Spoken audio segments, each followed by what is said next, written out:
Ella Emhoff has been on SSRIs for 15 years. She's the stepdaughter of Kamala Harris. What?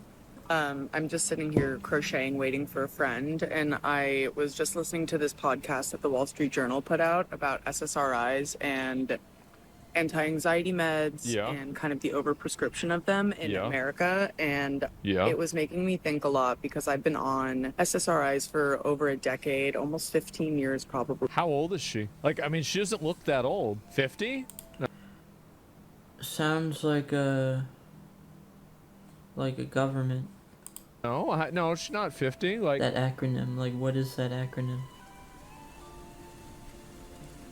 Oh my god.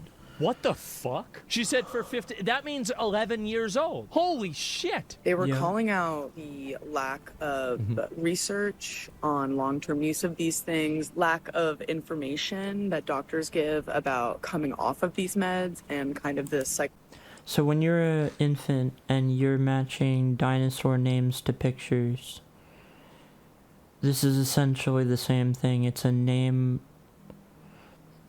One name fits all for certain behaviors, feelings, thoughts, actions, etc., etc.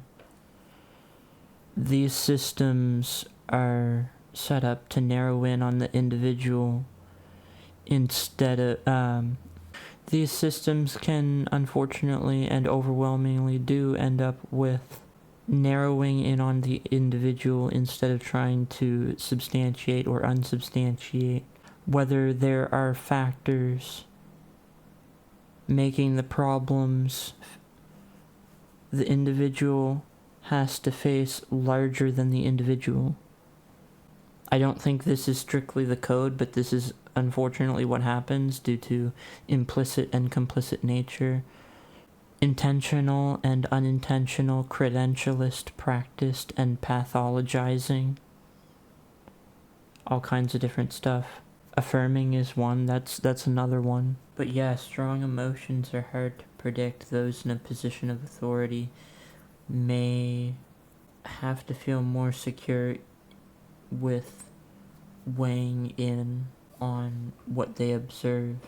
Even if it may be largely inaccurate, they may not want to see this, they may not want it to be true.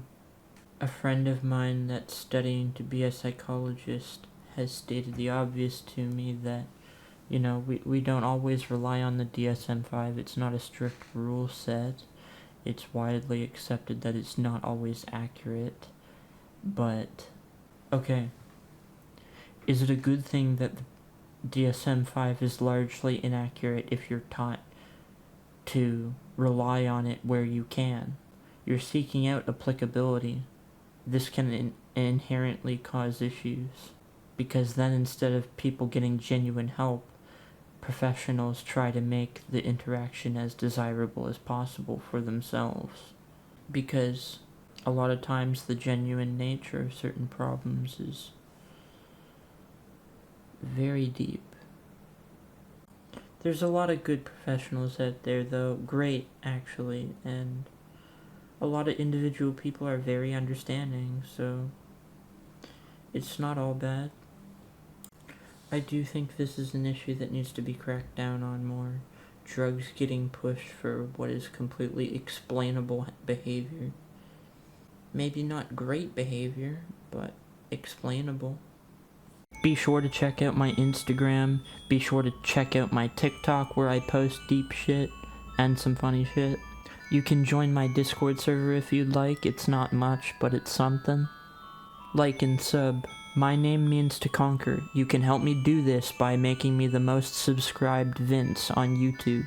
Also, I have a music channel now.